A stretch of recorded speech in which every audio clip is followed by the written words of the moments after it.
Ah, nostalgia. Ah, yes, I had that once. Isn't that a severe spasmodic pain caused by malfunctioning of or damage to a nerve and following the route of that nerve? No, that's neuralgia. Oh, is it?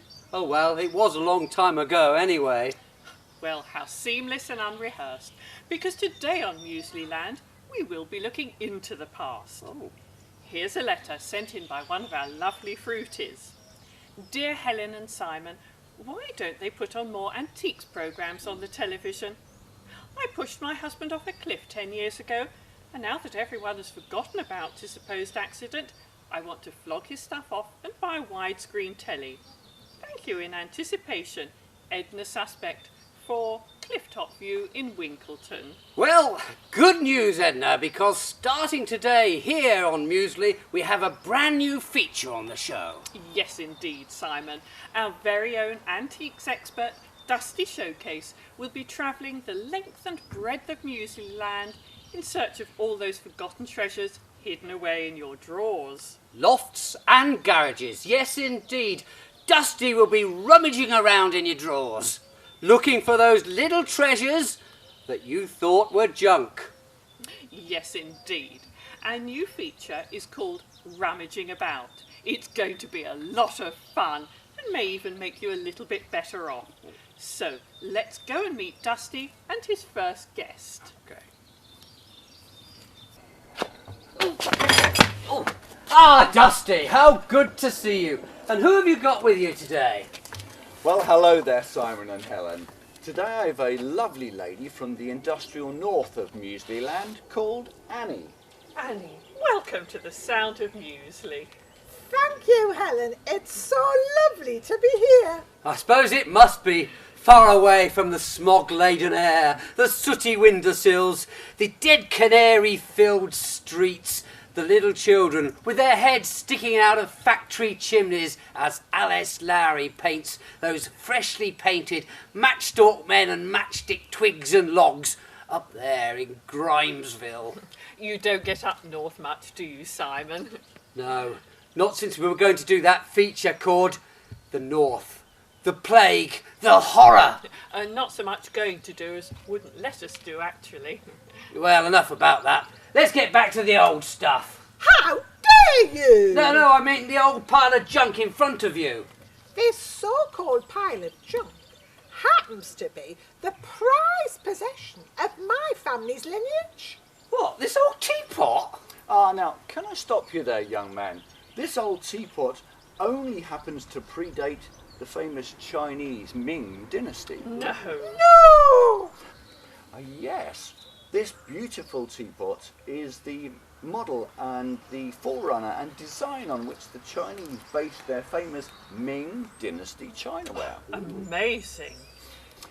Isn't it? It's often thought that China was the birthplace of porcelain making from the Ming period, from 1344 to 1658. This piece, however, predates that period. You're joking, of course. No, I'm not. The Chinese set sail from Asia specifically to Lincolnshire on our east coast, as it was thought to be the birthplace of the Skegness monster, a feared creature whose blood, if it could be extracted, was thought to cure all known ills to man. Oh, you're joking, of course. No, I'm not, Helen, actually. Sadly, however, they missed Skegness and ended up in Mablethorpe, a little further up our North Sea coast. What we see here in front of us is the prototype of the Ming period. This, ladies and gentlemen, dates from about 1350. But the dragons? Ah, no, not dragons, no. What you see here are the original designs of what is thought to be the Skegness monster, a feared creature that roamed the Lincolnshire coastline, breathing fire and sucking on peppermint rock. The Chinese copied these designs and used it on their own famous Ming Dynasty chinaware. So, the ancient Chinese dragon is in fact the Skegness monster. Exactly so. I find that hard to believe. I don't see why. It's far more believable than what his opinion of what the North is like. True. So what we are looking at here is an original piece of Mablethorpe. So, how much is it worth then, Rusty? Dusty, Yeah, I know, but a woman with a duster could soon sort that out. What? you won't be surprised to hear that this teapot is priceless. No money in the world could replace this. Is it insured? No, I never thought that it was valuable. I just used to put my teeth in it when I went to bed. Well, in that case then, your appreciation of the value of this wonderful object would be as false as those teeth.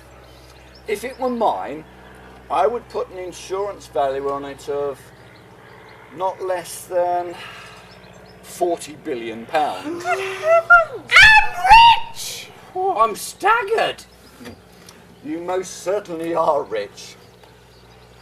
How fantastic! An original Mablethorpe teapot in perfect condition. Just imagine if you had the whole tea service as well. Yes. Personally speaking, however, I feel privileged just to have seen this wonderful object at all. Just imagine, cups, saucers, and this wonderful teapot smashed up in front of...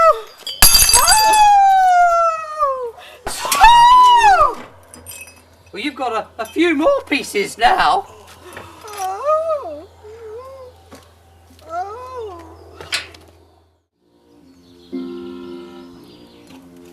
There's a sad-looking figure, it's a pot on the floor. When she came here, it looked like new.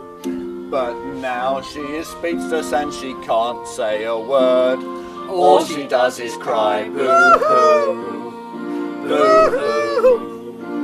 Regretfully it fell off. And now she's really pissed off. We hope she does.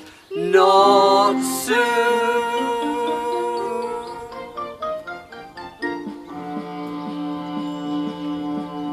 So long, farewell, your teapot's had its chips. I swang my arm, it's ended up in bits.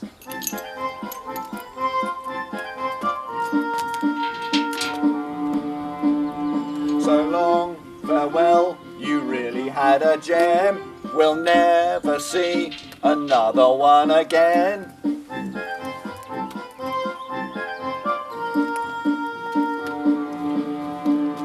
So long, farewell, your pot was very nice, but now it's gone, it doesn't have a price.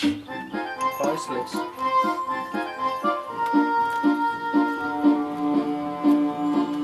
Long farewell, a fortune I have lost. I brought it here, and now must count the cost.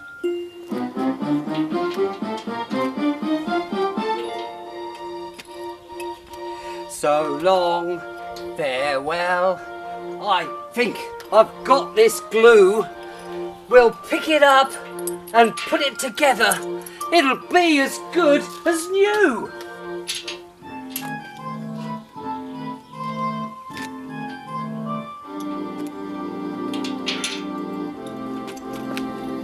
My pot is broke, and I know so am I.